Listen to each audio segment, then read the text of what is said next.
Okay, tonight, well, first of all, this is Mike Pucciarelli, and tonight I'll be talking about the Black Plex table.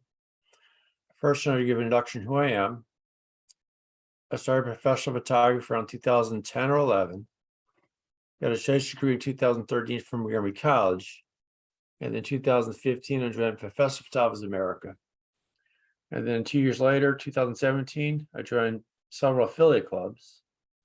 And then I joined ASP in 2021, received my craftsman degree at a virtual ceremony. And in 2022, I received my CPP, Certified Professional Photographers. It's a rigorous exam, also image submission. Tonight's focus, we're going to talk about the Black Plex table. Talk about all that tonight. You talk about how to use, one light and a modifier, then two lights and a modifier, and then several lights and modifiers. We'll have illustrations on equipment, retail and homemade. And today, I'll be talking about the Canon R6, how I use it. That's a powerful camera, a big upgrade from the Canon 7D, what I used to use.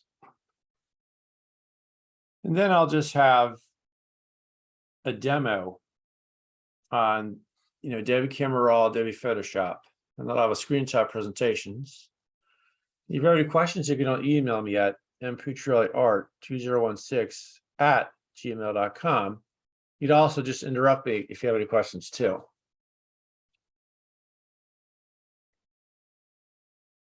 Quickly short my portfolio.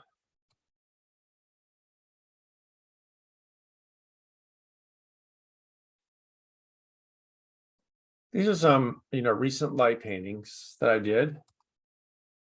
And tonight we could talk maybe about an image like this, since we're talking about the Black Plex table, or an image like this. This is a bridge near the Vatican, Rome, and many bridges along the river. This is the Arc of Titus. It's in the Colosseum. It's another part of Italy. This is like an old theater in Tuscany. This is part of a bigger trip that I took with someone else. These are the Capitol columns in the Arboretum. These are trees. Arboretum's full of colorful trees. Another shot of the Arboretum, trying to get, the light and the shadow. And this is a trip I took, yesterday at the Conowingo Dam. It's great for photographing eagles. This is another, bald eagle shot.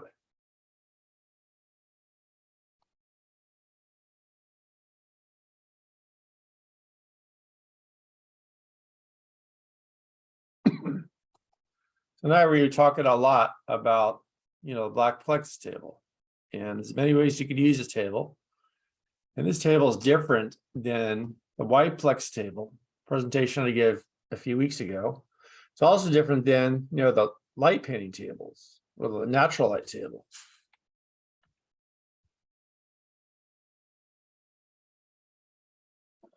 So these are, modifiers we can use with any table. That includes a Black Plex table. We have mirrors, silver or gold cards for adding in light. We also have silver reflectors, and this is great for adding in light in a dramatic way.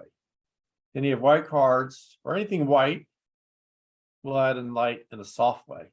And you could do this without using another light.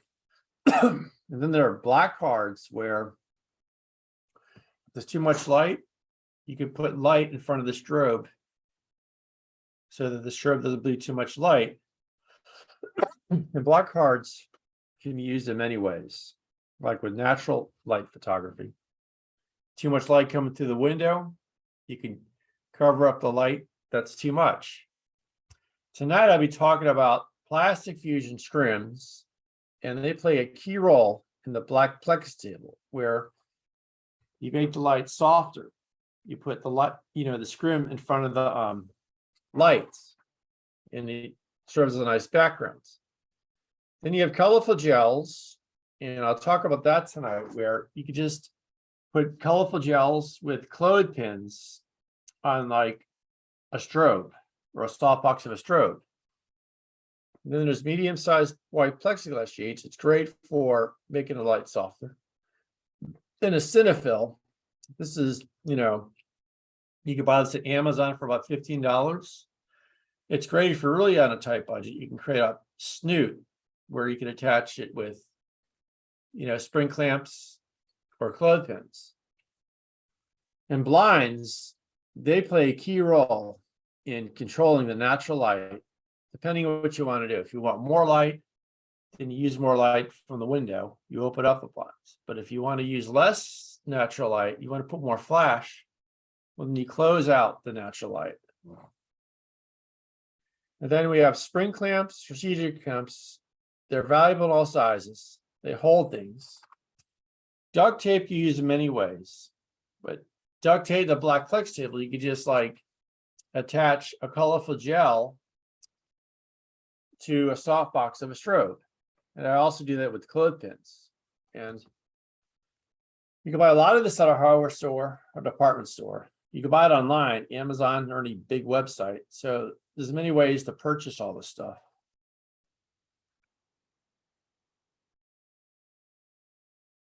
And this is the Black Plex table. And these are just sawhorses. This is plywood, and you have a big Black Plexiglass sheet. It's about 4 feet long. And these are poles for holding it up. So if you want to put the light, you want to make the lights perpendicular to the slants of the scrim. And the scrim will soften the light. And two things are really important, like the white Plex table, but since we're talking about the black, same thing. Angle the camera and also position the light. Because you want to position the light a certain way. You want the light to hit, the jewelry, the object. You want to position the camera. You want a reflection. You don't want a reflection. And the ways you use a scrim where it's, at a 45 degree angle, or if it's straight at a 90 degree angle. And I'll talk about all that coming up. And you use this table with maybe a light, 2 lights, with modifiers to bounce in light, or 3 lights. So the Black Plex table, there's so much you can do with all this.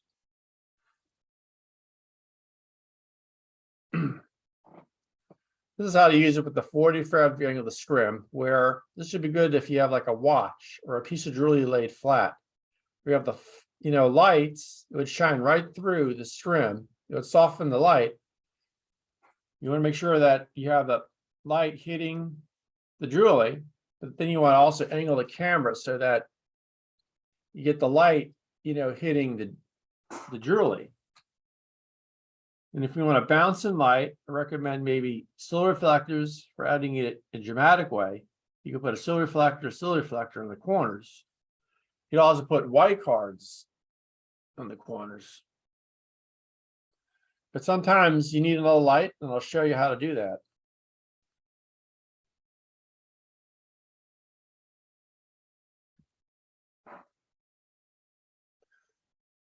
Thing with when you want to use one light like this with the 45 degree slants, you want to make sure that the light is also at a 45 degree slant, so the light will shine right through. You have the jewelry over here, and all you have to do is aim the camera correctly. And this is great for like a watch or a piece of jewelry.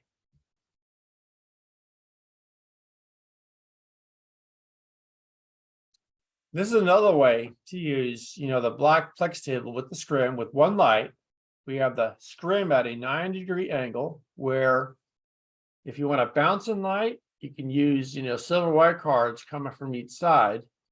And the light would be right here. Like if this were a glass subject, the light would shine right through the glass.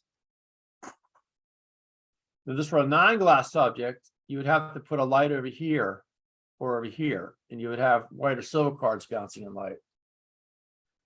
And I'll talk about vignetting and non-vignetting in the next several slides. Still using one light, but I'm going to cut the light in half by putting a light where you only see like half the light circle. Now I could also I would also use a very low power on the strobe. Could also move the light back farther to make it less harsh. Now, if this were a non-glass subject, I would have to put a light in the corner on top to bring out this. Very important in product photography. But I did it like this so that we get a nice vignette over the glass and subjects.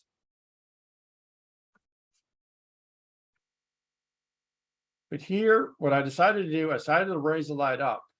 Why? Because I want to bring this out. I know this is harsh, but I would have to power it on the strobe to the lowest setting. I would have to move the light back.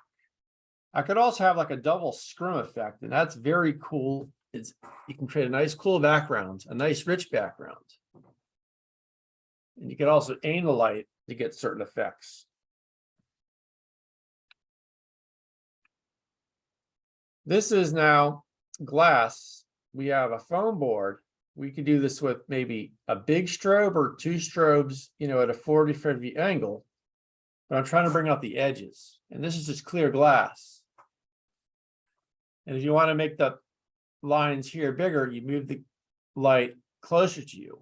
But if you want to make it smaller, you move the subject away. This is one way to show off the edges, where you have a black foam board and the light's firing here.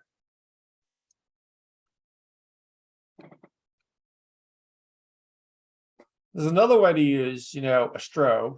I have, on clothes, spring clamps, I'm putting like a white scrim. This is great for softening the light. And these are like a boom stand with the weight. I'll show my stands later. This is like white cards because I want to bounce in light in a soft way. Sometimes using a silver card, it's too much, and that's why I use a white card. And that's particularly good, you want to use food photography. Some people prefer to use, white cards to bounce in light in place of the silver cards because the silver card's too dramatic. That's why I use the white cards.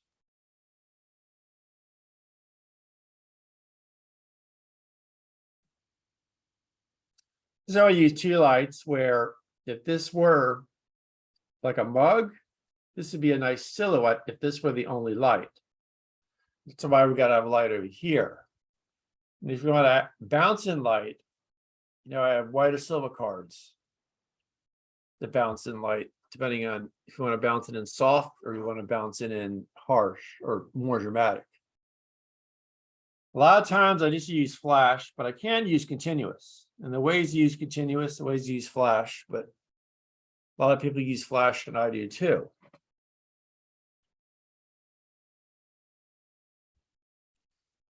There's another way to use, the Black Plex table with two lights. We have a light that's firing through the scrim. Then we have a mug, and this is at a 45-degree angle. And you can also put the light over here. You can bounce in lights with the silver white card.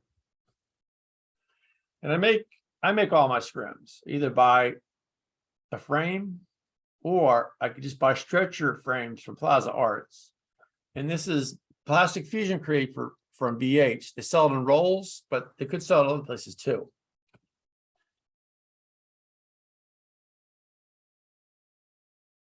This is another way to use two lights. This is a foam board.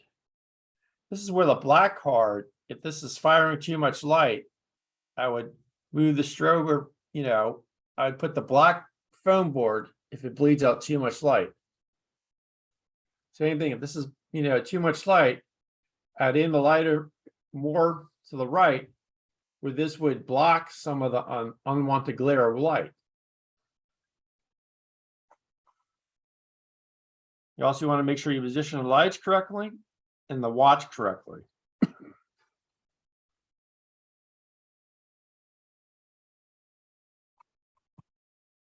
We have two strobes here. We also have natural light.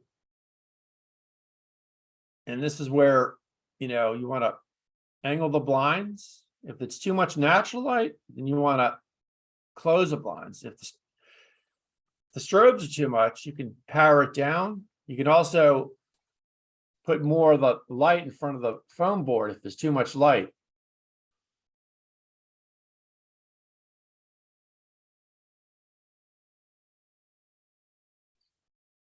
And we have 3 strobes. Now we have natural light, but we have, this could be like a big strobe too. But this is great for showing off the edges. And this is the key light where I sometimes could put a scrim in front of this light to make it more softer. Look at all you see is white or silver cards.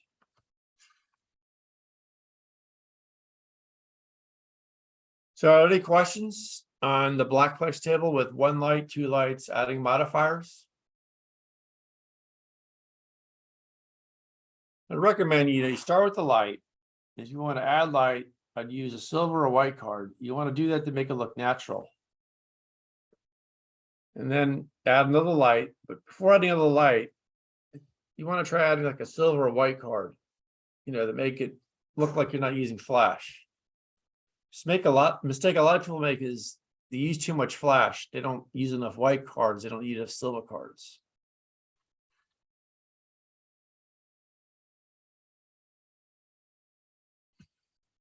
And these are how I use, C or G clamps. You can buy these in any hardware store. This holds up the fusion background.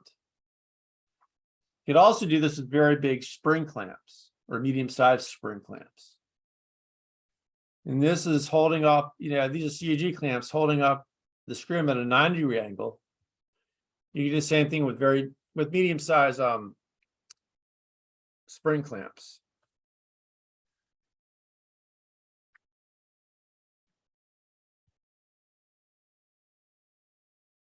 Yeah, and these are big spray clamps, they're medium size, the 3-inch ones. And these are the 5-inch ones. These are sturdy. These are great for holding things to like the expansion poles.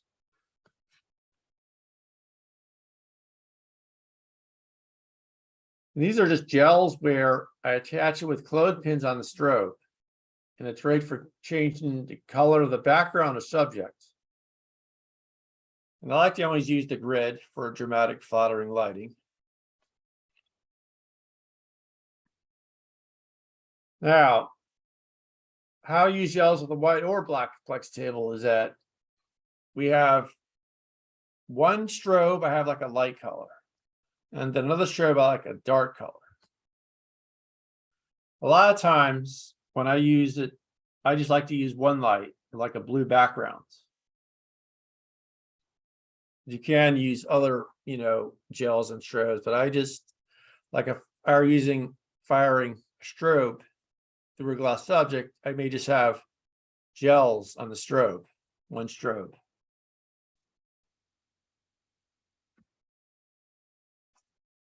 These are, these are scrims where if you want to put a light, soften the light. And these are, white, foam walls where if I were to fire a light, this would bounce in light in a soft way. Or if I had light over here, this would bounce in light in a soft way.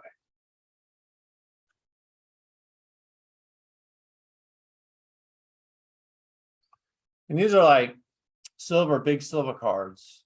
And this is like if the light were here, it would bounce in light on the edge of the shadow.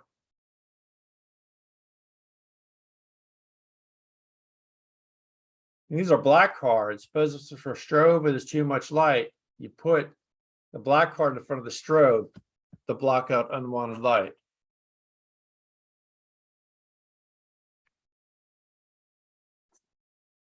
Now, I know some people use a Nikon, but I'm using the R6. And the R6 is a big upgrade from the Canon 7D. My screen could look like this. I could use aperture 8, shutter 1/250th. I always like to use ISO 100. And I always shoot in RAW. And I talk about all these settings. And in the R6, we could shoot to 2 cards. We could, when 1 card runs out, we can do another card. And then there's another thing about the R6 is the AF Intelligent. This is great for when you do portrait, it detects the eyes and face. And either these shoot in manual mode for still life, but I usually use bulb mode for light painting.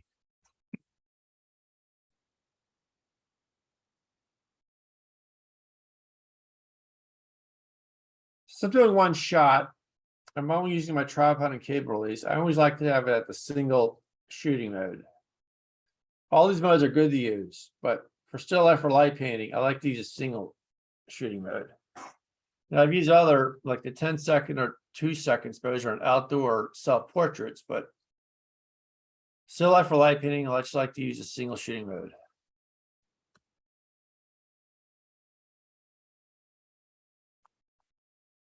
I like to use a picture, the standard picture style mode is the sharpest, but these are all very good. I never use a monochrome for black and white. I know some people do, I don't. I don't want to affect the pixels, the raw pixels in the camera. I do all the black and white in Photoshop.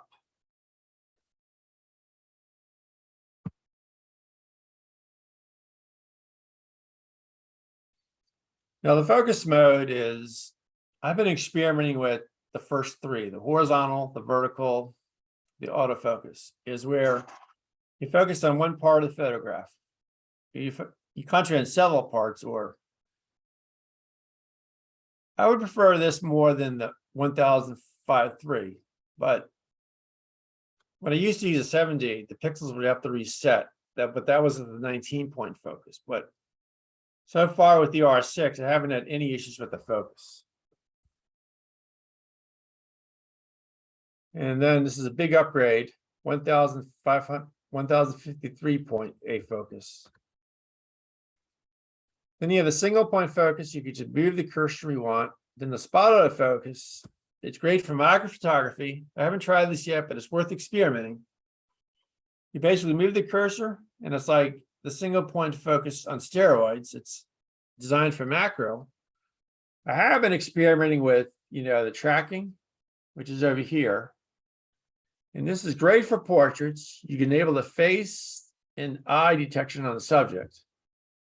A lot of times I just like to use a zone autofocus, or sometimes I can switch to the vertical or horizontal, but zone autofocus serves me well.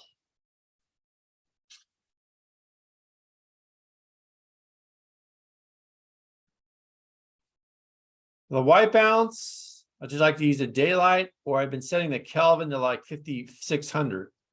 Been setting the Kelvin because I like this the best. I don't use AWS, but I know people in video do, and they're happy with that. That's fine. I don't. I feel like this balance for the digital camera is at least natural, but I know that video, it's a different story. And with mirrorless, it's even better. Sometimes I may use a custom white balance where you just take a picture of like a white foam board, but with manual focus. But if the light changes, then you have to do a custom white balance. And that's why I just like to, set the Kelvin to like 56 or use the daily preset.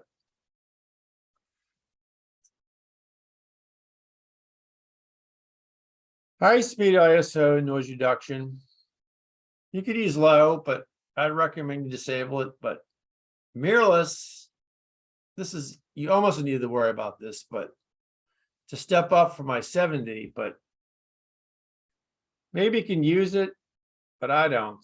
I try to avoid the standard, but I try to make my images properly exposed, so I could either use disable or use low.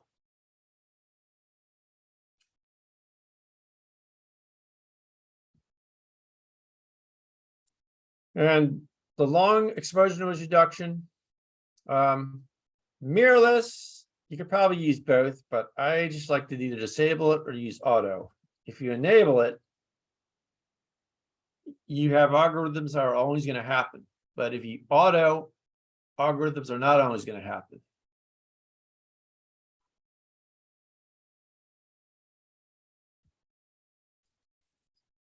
Color space, I always like to start with Adobe RGB. I sometimes experiment starting with sRGB, but I have more colors to work with when I start with regular RGB. You're over 57 billion colors, but then when you convert the sRGB, then you're only stuck with 16.7 million colors. Some people start here, but I start at Adobe RGB. I know some people like to experiment with, Pro Photo RGB. That's 281 trillion colors, and human eye can only recognize 2 or 3 million colors. So but I know technology is changing that people may start to use ProPhoto for a lot of stuff. Since I send my stuff to the lab, I rarely ever use CMYK because this is when you're printing here. That's why when I send it to the lab, I start with Adobe RGB, then I convert to sRGB. And since I'm using it for the web, you want to make sure you check off that convert to sRGB. But if you're copying and pasting in Photoshop, you could have a color mismatch problem and you'll have an error message. And I don't want to see that when I do my work. That's why I copy and paste in Photoshop. I want to make sure I don't check that off.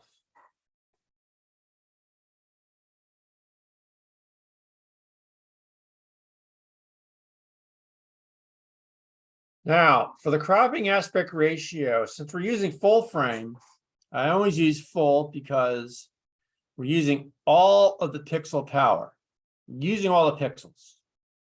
Now, the other methods, 1.6, the 1.1, the 4.3, 6.9, they're not, but they're good too. But this is great if you're using a sensor C lens, but you don't use all the pixel power. And that's why, since you're using full frame, you want to make sure it's at full.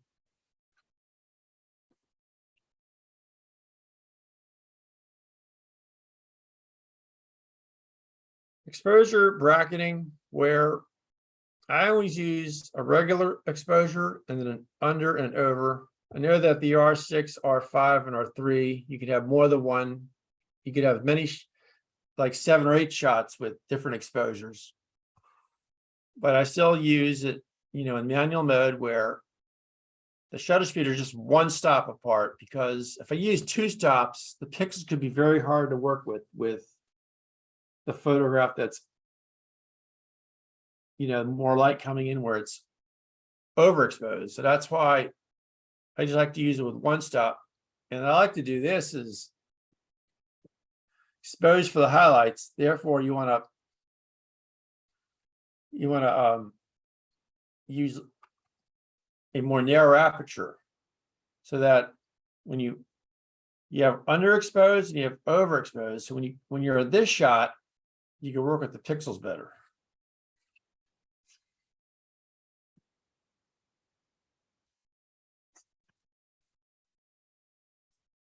Now we have it's called AF techniques with the R6. Is when you first buy a camera, when you turn it on, it's always going to be focusing. That's why you probably want to disable it, so you only focus it when you push the button. But if you enable it, you're not focusing when you want, and the sensor is always going to be focusing. So I'd rather recommend that you disable it. And I got the AF method, where AF intelligence it's called. And this is great for portraits where you can enable eye detection. You can also enable the subject. So you have to be in the AF mode.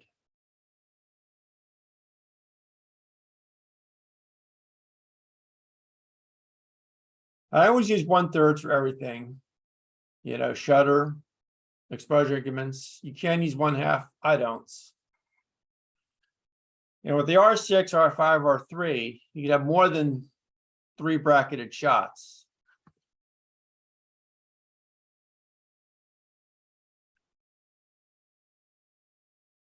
Here's the thing about the R6, R5, R3. Well, I'm using R6, but you can work with 2 cards in many ways. You could record to both cards with the same information for backups. You could switch from card 1 to card 2 when card 1 is full. I haven't done that yet, but I have tried it with 2 cards. But I always use it with 1 card, so I would just disable it. But in many ways, you could use it with 2 cards.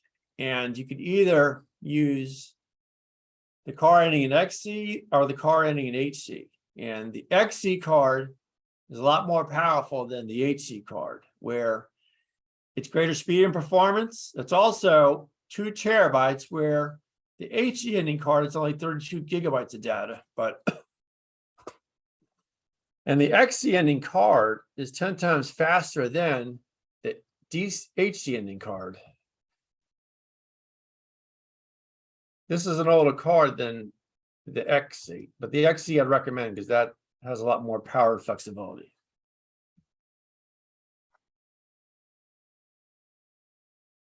These are the strobes I use where, let's go back. So any questions on the camera settings? I know you're a Nikon guy. Yeah, but yeah, I mean, pretty much most of these are kind of make sense to me as well. Like yes, I mean, they apply to the Nikon as well, just different names. Do you use a mirrorless Nikon or still regular digital?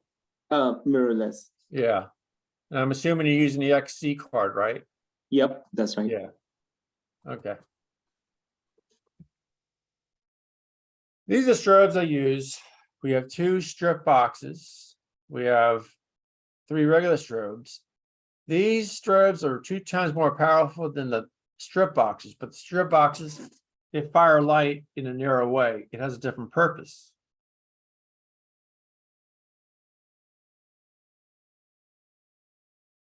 These are my nod strobe lights where we have the Spider 5s.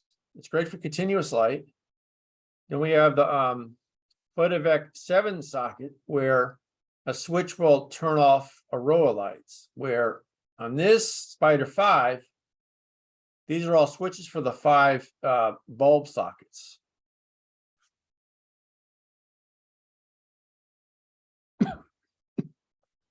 These are all my stands. These are 2 big boom stands.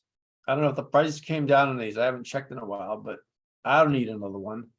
And they come with 2 bags and you fold with stones. They have other stands like the Impact. I had to buy these separately.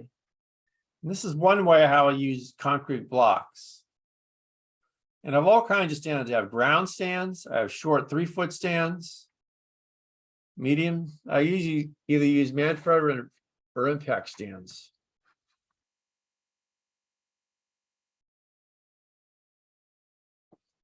These are my silver and white reflectors where, you know, this could serve as a nice background. It could also make the light softer if you were to put this in front of a strobe. And we have silver reflectors if you want to bounce in light in a dramatic way. And then this can bounce, the white part can bounce in light in a soft way.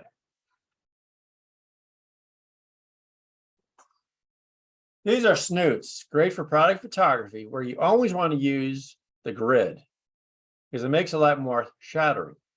Also, these come with gels where if you put the gel and the grid will hold it up, you could change the color of the light. But I never used it, but I knew people that do.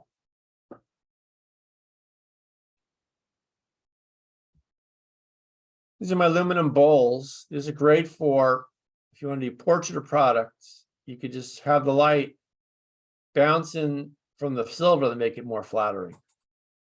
And it's very sturdy aluminum. It'll last a lifetime. They're not very expensive. This is great for, you know, solo products or dramatic portraiture.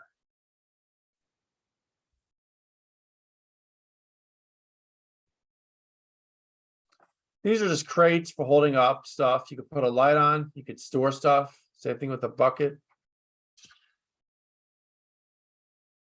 These are my homemade shells. Some people give away wood. So I take the wood and I have many L brackets and I screw them on with wood screws. And these are very sturdy tables. It's great for creating a light painting. Sometimes I had a broken unfolded bookcase and I made this small table.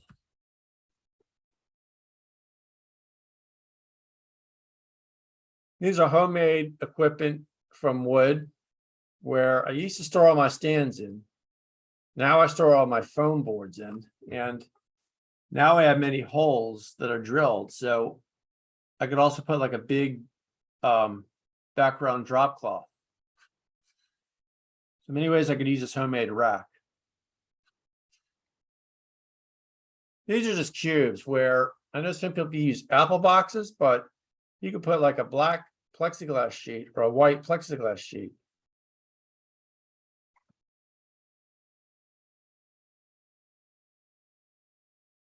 These are my cement blocks where you could stand up, you put a foam board on this to hold it in place.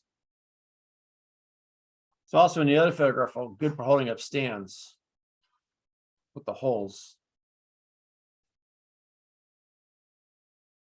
These are stools where the arms are coming apart, so I decided to save it. I cut off the arms, and I just like to use these as a stool. This is great for creating like a miniature table. You can put a light. You could have like a model sit on these chairs.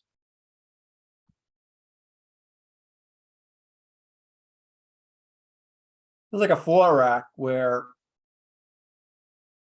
this is was used to transport a dishwasher. I got it installed, but I decided not to throw this away.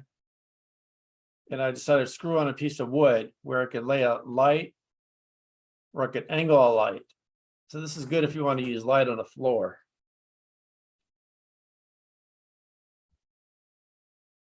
These are my big card Bs where these made are stretcher art frames. You have, canvas paper. It's great for making the room dark or a cool background in a corner.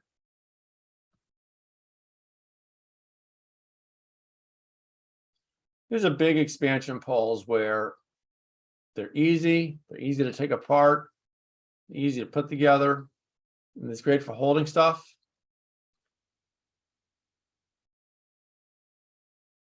These are my 1-inch poles. Since we're doing the Black Plex table, this is great for, putting up the scrim at a 40-degree angle. You'd also have expansion poles. You could do the same thing.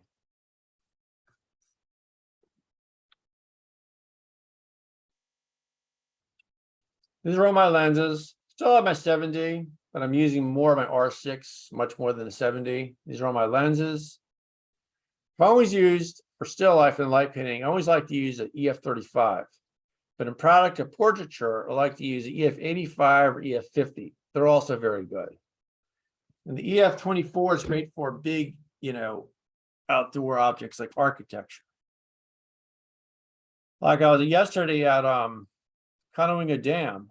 I was using basically the 7200 or the 100 to 400 of the photograph Eagles.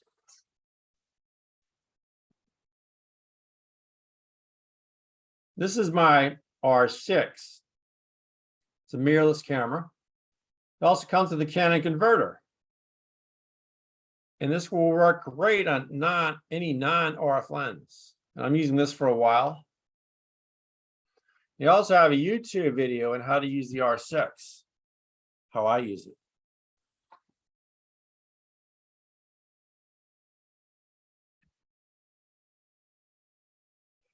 I know they use Nikon. You call it vibra reduction, or Canon calls it in-mill stabilization, where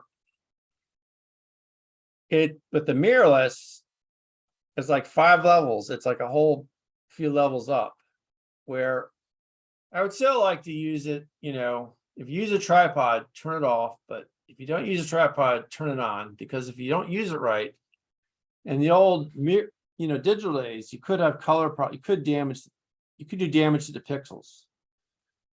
But I haven't had any problems with the mirrorless. And there's manual autofocus, where for regular still life, I just like to use the auto. And so I like to use the auto for outdoor too. We talked about the stabilization. But if I'm doing light painting, where I do an auto, and then I would just switch it to manual. So when I light paint, the shutter doesn't have to think too hard, but I press the shutter button.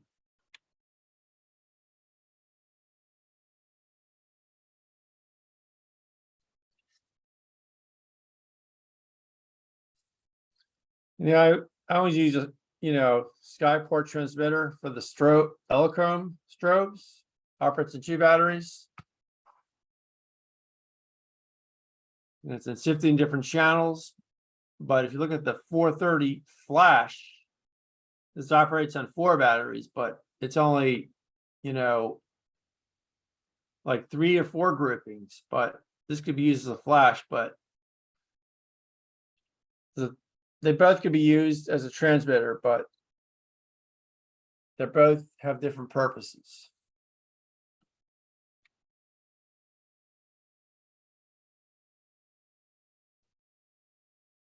And this is the wired cable release I use. I just been using this wired release for the R6. I used to use the R5. This used for the 7D, but the R6, you could use your phone, you could use wireless, you could use Wi-Fi. There's a lot you can do and place the release.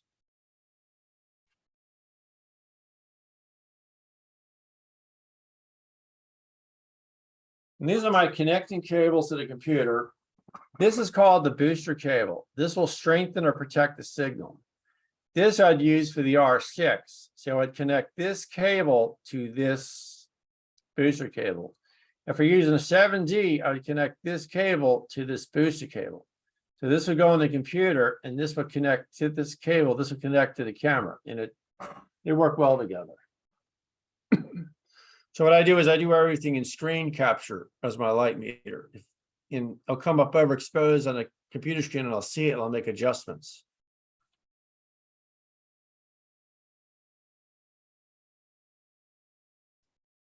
This is my wireless remote, where this only works with the Canon 7D. I haven't tried this with the R6, but they both run on AAA batteries, 2 of them each. You have over 30 channels to work with. It has a flexible timer where you have 2 digits for the hour, 2 digits for the minute, and 2 digits for the second. So it's hour, minute, second format. And you have a lot more flexibility when you use this, but I still use my regular wired remote for both cameras. I used to use this for the 7D, but since I'm now doing R6, I'm just using just a wired remote. And this will work in any hot shoe of any Canon.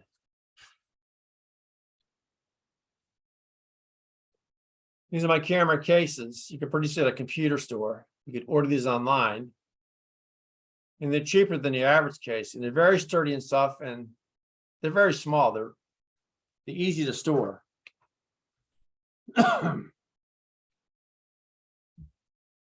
These are my stands. These are my architect stand. This is my landscape stand. I do this for outdoor work. I'd always like to start with ISO 100. And then if I have to do without a tripod, maybe I could go to ISO 1600, 3200. And I always use the cable release for light painting or regular still life indoors, or light painting even outdoors.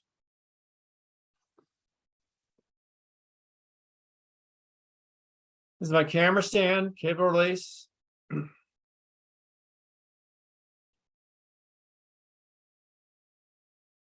And I always like to do the same thing. I start with ISO 100 or 200, probably 100. And I always like that, as you see, to have a cable release hanging on the tripod part of the stand.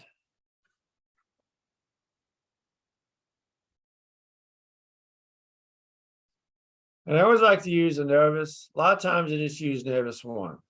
Sometimes you could use 2 or 3 for scratches, but most of the times it's used 1. Now for the Black Plex table, you're going to have a lot of dust on the table. That's why you want to use an air blow or a turkey squeezer. And you're going to be using this a lot to blow out the dust. But I just recommend that you get a linen cloth and you just use Novus 1 and a good wipe.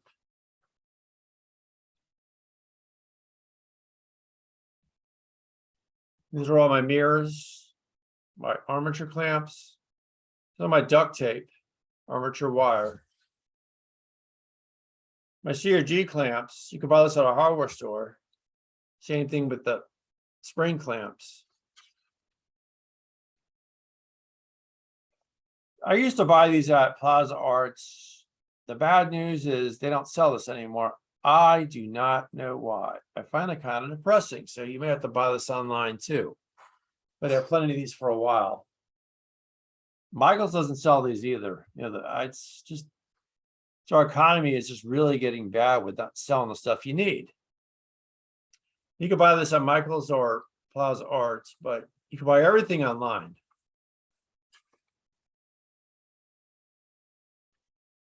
This is what Cinefill looks like. You know, black aluminum foil to create a strobe. This is Drash Fusion paper for creating like cool, you know, clear background for the strobe firing at the camera. These are my scrims. I have my, I bought this frame. It used to be a mirror here, but I took out the mirror. So I just used this as a scrim. And this is the plastic fusion paper is film draft paper from Plaza Arts. And this plastic fusion paper is from BH. And this is, stretcher art frames. You just put them on.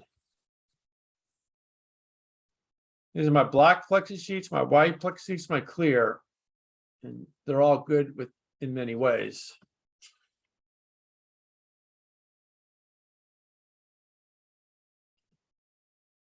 These are my 2 6-foot scrims. This is great. You could, block the light, make the light softer. You could just rest this on a table or rest this on a strobe, and you don't need a stand to hold it up. They're so convenient. And this is just, wood from Home Depot, and I have L brackets screwed in with wood screws. And this is like tracing or drafting paper from Plaza Arts to sell in rolls. So all you have to do is put this in front of a table or put this in front of a strobe.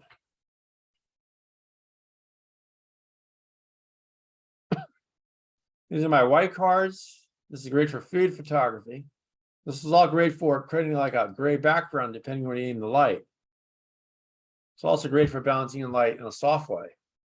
These are my big black cards. These are just foam board from Plaza Arts, where you could cut it. You can make a small black card or a minus card. There's many ways to use black or white cards. Now I'm just going to have a demo of Adobe Camera Raw first.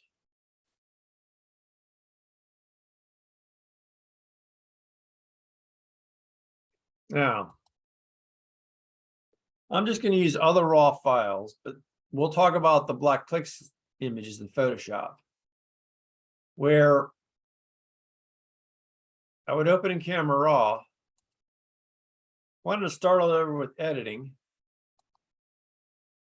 I'd say reset to default.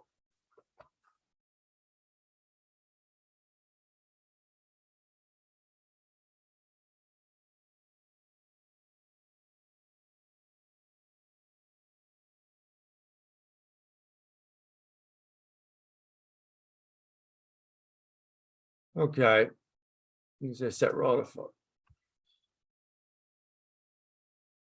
But what you would do is you have raw file, you click the 3 box and you say click the reset, because these are DNG conversions from the Camera Raw file.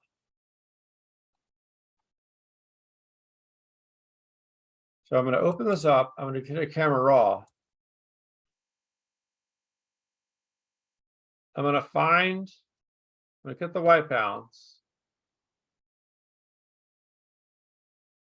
I'll try to find a gray.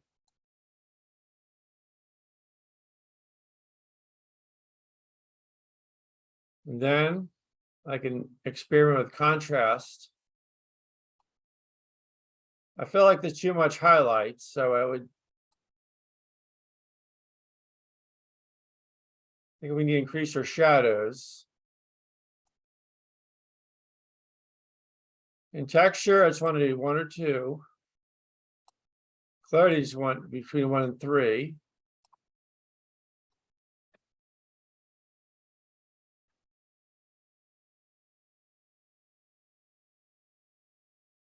I don't want to touch the curve. I also don't want to touch the sharpening. I want to sharpen at the end. I know some people, they do 150, the reduction 50, but I like to leave this part alone. Color mixer, I don't want to touch. Color grading, where you want to affect all at once, you use this. You can work with highlights individually, or midtones individually, or shadows individually. I'm not going to touch that.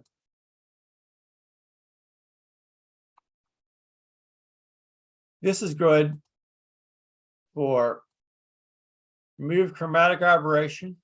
You take care of color problems on the edges. Then use the profile corrections.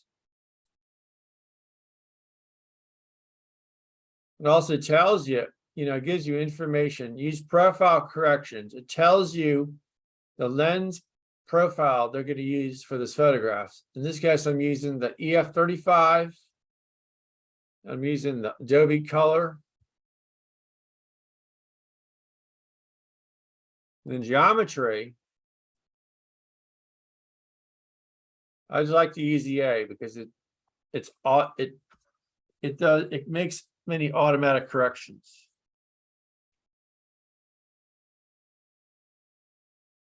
And the effects is the vignetting. What I sometimes do is try to put, this is too much. So I want to make it like they barely notice it. And then I click done.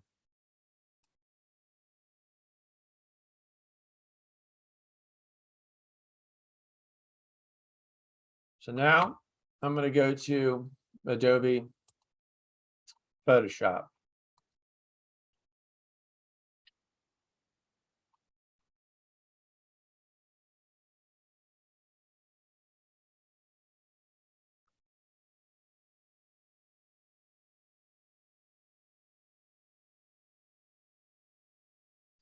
Where this is the last set of actions I do, and then this is where, if I'm, burning at a luminosity blend mode, I always want to have the opacity 100 when I burn. So I get a brush. I'd always want to use, let's see, let me get my brush settings. Hardness is always 0. Now, if I want to make my brush bigger, I push, the French brace key, the right French brace key. When I make it smaller, I push the other left French brace key.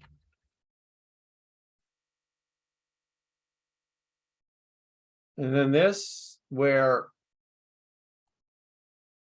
sometimes what I can do when I dodge, sometimes could go to 50%. Because I want to make it look natural. Sometimes when I do it at 100%, it's obvious that I did some dodging. And this levels adjustments, I just click the auto. And then I just do work with the contrast with the midtone slider.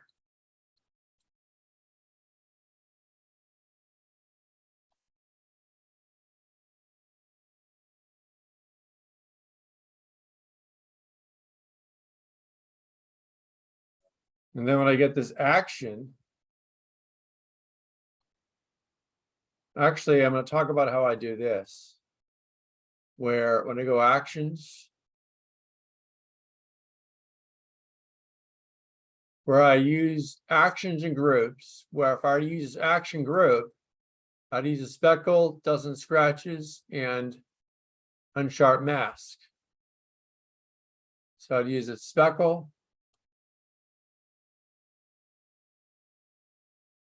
the speckle. There's no prompt for that. And then there is a prompt for, usually have that 1.3 threshold, 6. And then the unsharp mask, where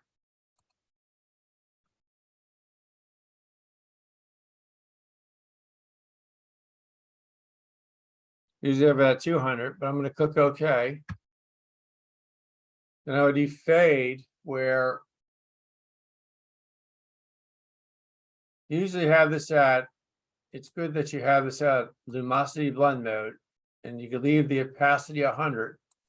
This is great for contrast sharpening. I'm going to show you how to do this frame where when I click on this frame, I call this action. I call this action happens, and then it calls this action. And then when I call this action, this is a condition where if it's landscape, call the big width. If not, call the big height. And so, the big width, where is it? Here's the big width. We make the width an automatic 4,000 pixels. And the big height, where the height is automatic 4,000, because the longest side is going to be 4,000 pixels. So after I run this action, you get a nice frame, but the image size is only going to be 4,000. Sometimes I have to change it to 3,000 because I entered in a print competition, but so then this would be 4,000.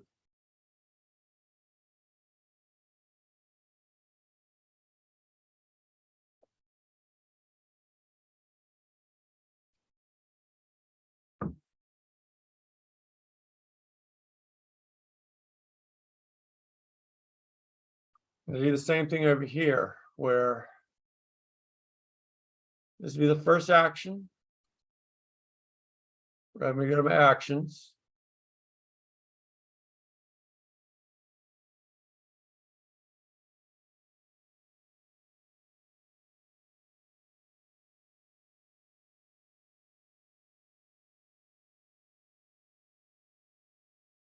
Okay. Yeah, I'm fine that you have to leave. We'll post the recording. No problem. Where if I want to, let's see, where was I? Dodge and burn.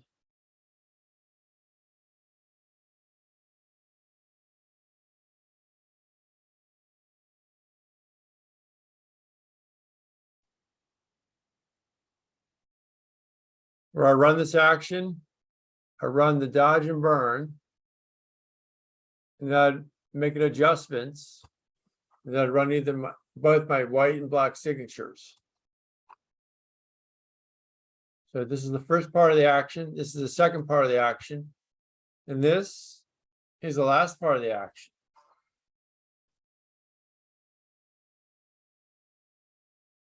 Again, when I get these, this is the last set of actions.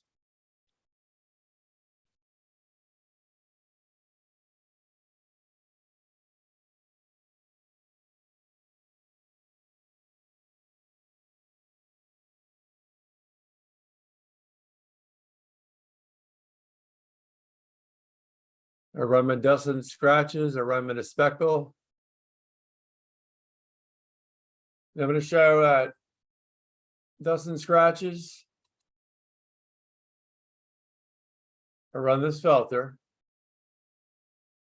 Then I run my speckle filter.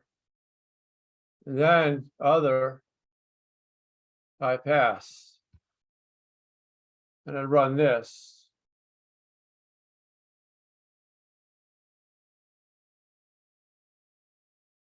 And then I come up here and I'd run this action. I would call this action. This action happens. And then I come back over here. Actually, when this action happens, I call the black action. And then I run up here, I do the condition. Where if it's landscape, call the big width. If it's not, call the big height. The big height and the big width.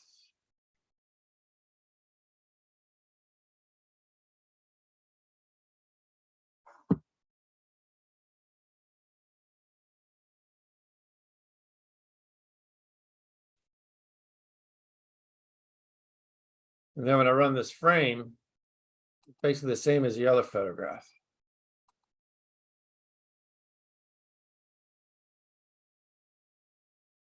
Do the same thing, I'd call my,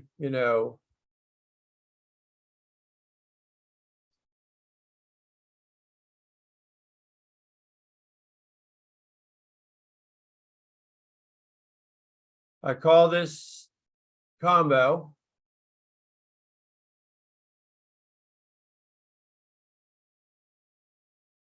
I call it down and burn. When I do that, I would burn a luminosity. I would dodge at a screen.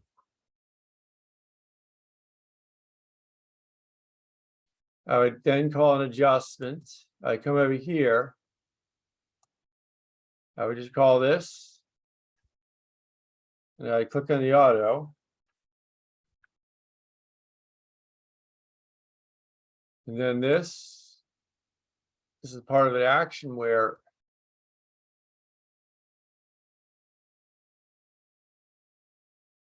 I call my white signature and black signature. And I usually delete the one I don't need.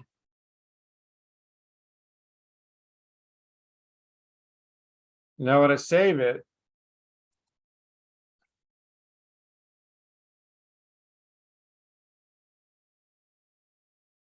I usually save as a quick export. Then when I export preferences, where quality usually at 10. Since I'm posting to web, I want to convert the sRGB. And I would have it ask me every time I would export where I want to save it.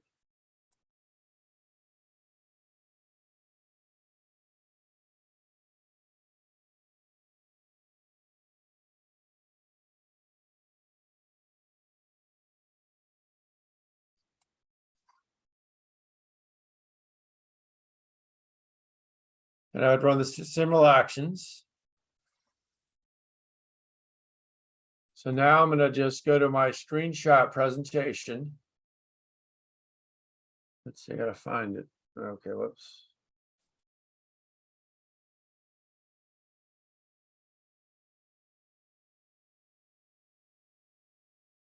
I'm pausing the screen. I do a new screen share where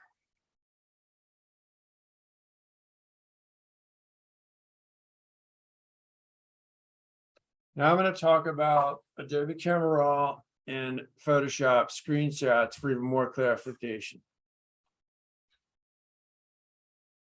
We're first going to start with Adobe Camera Raw for the raw file.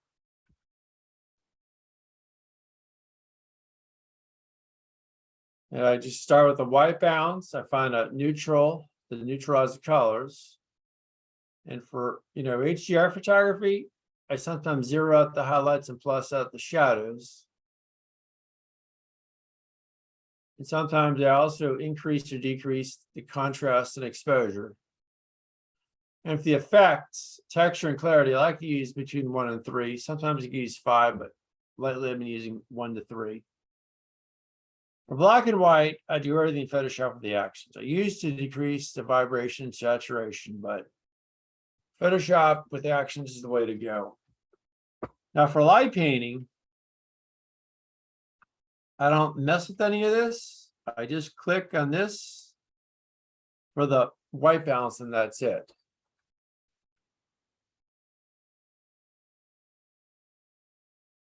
Sometimes I could try to make an S curve, but sometimes I leave this section alone.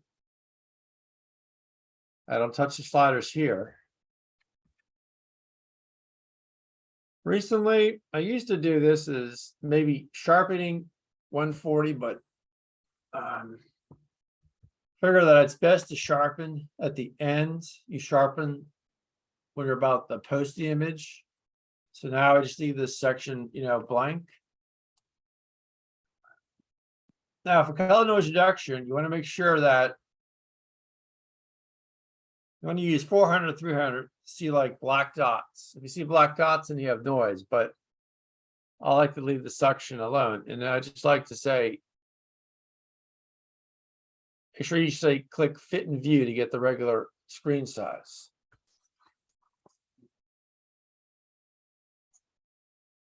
Now, in light painting and also still life, I always want to have these two checked because you remove chromatic aberrations. It uses the lens information Like whatever lens you use, well, chromatic aberration removes color problems at the edges. Use profile corrections. Whatever lens you're using, it's using that profile to help build the photograph. A lot of times I like to use my prime lens for light painting and still life photography. Roughly between the 35, 50, and 85. Geometry, you just want to use this. Boom, click that for auto. Straightens up many problems. The quickest and easiest way. Sometimes in Photoshop, I could, use the rulers to make things straight, but a lot of times I just use the A for auto. It does the job for me. And vignetting, where you look at the photograph, ignore the number, you'll know if it's too much. And do not want to touch the grain. You can also use grade and gradient maps to get the effect you like too. I'm going to talk about Photoshop.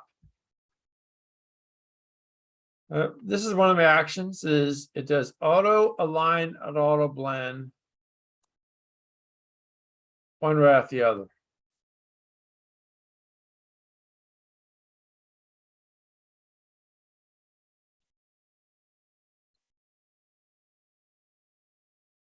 And this is the second thing that I do is it does auto tone, auto color, and auto contrast.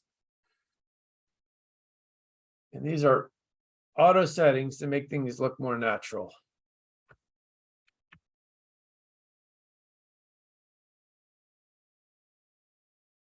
Sometimes I can, duplicate layer, then it calls this image, it calls this action, which is here. And it saves. So I do more actions and menu commands. When you save, they'll save as a Photoshop. And it always asks me where I want to save it.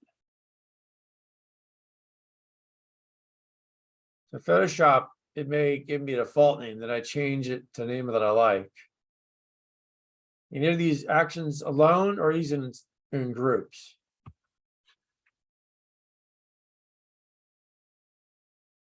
Now, dodge and burn. I first do the dodge and burn fill action, which is you burn with the luminosity blend mode, you dodge with the screen mode. And to make the photograph look more natural, I like to maybe do this at a 50%.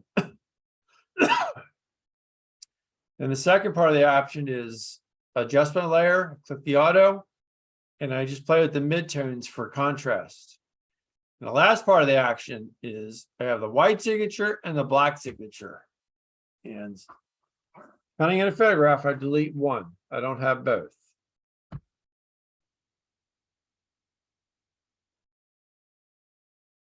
These are my last set of acronyms. We have dust and scratches, which is here. These have, I think, at 1.3. The speckles no prompt. Then high pass. I think I have it at 10 or 9. And then this layer is a soft light. It's great for contrast. My frame development, when I call this, it calls this. Then I come over here, and then it calls this black filter action.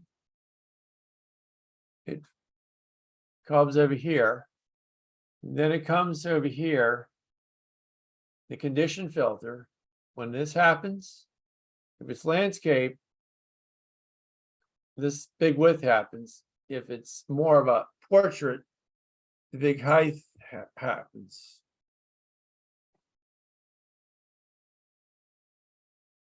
This is what my image looks like every time when I run that action. The longest side is 4,000 pixels. So if the height were the longest, the height would be 4,000. This would be another number. And I always have 300 resolution pixels per inch. I always want to check off the resample.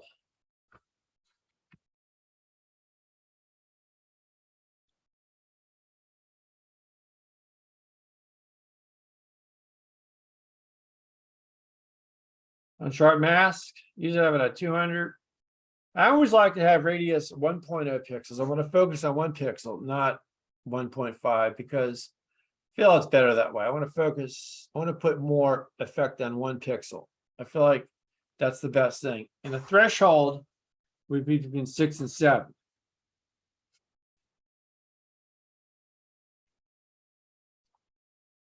Another background set of actions, we have the unsharp mask where it's fade, where you go to the edit and then you change the blend mode to luminosity.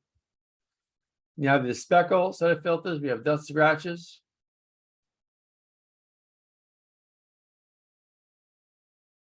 If dust scratches at 1.3, threshold is 6.6 to 7. And the speckle, there's no prompt for that. And sharp mask is where whatever the settings are, I always have it at 1.0 pixels, maybe 6 to 7 threshold. And then the fade, you want to have a luminosity blend mode for the contrast. And this is what happened after the last action you use, the last filter.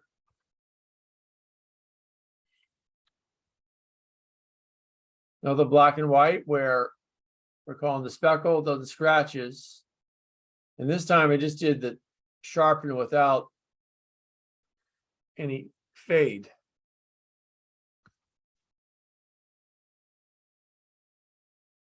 The JPEG workflow where JPEG quality 100, you want to ask every time where you want to export it.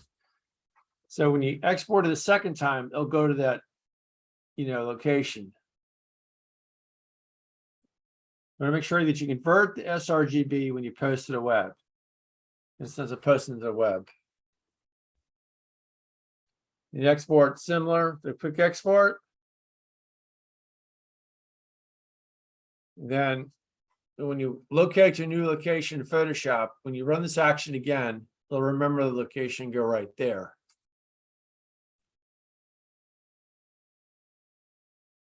This is in light painting, very powerful, where you paste in place and then you end up in light and blend mode because you'll light paint better and more smoothly. So you make a selection, then Control C and then paste in place, and then you change the blend mode to light.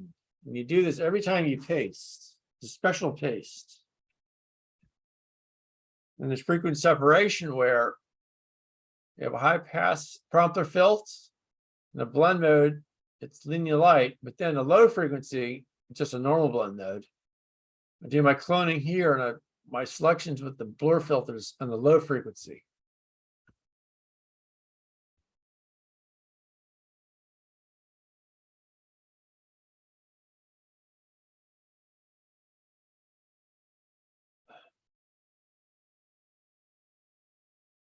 These are my black and white actions where I like to work with the channel mixer layer, zeroing out the greens, reds, blues, and also experimenting with the monotonic.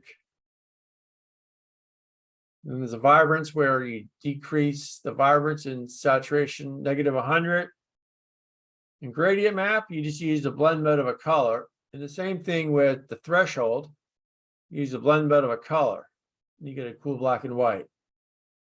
The black and white where you negative out the hue, negative out the saturation, and the lightness, it's good for increasing or decreasing contrast.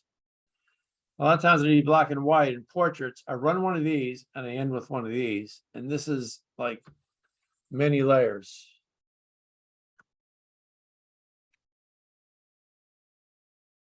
My workflow illustration, what my workflow looks like.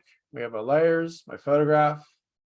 I like to use a navigator, my tabs from my channels, path adjustments, properties, or swatches, libraries, history, actions. And using my action tab a lot, so I'd be spending a lot of time here. My brushes, my paragraph, or brush settings. This is my Facebook groups, my meetup clubs. Some of these are run by myself, some are run by other people, with other people. My Facebook business, Instagram, Google. And this is my YouTube channel. My still life photography. It's my, I have a playlist of equipment and still life and light painting webinars in Adobe Photoshop. Maybe the black Plexiglass table, the white Plex table, and how I use Adobe in still life.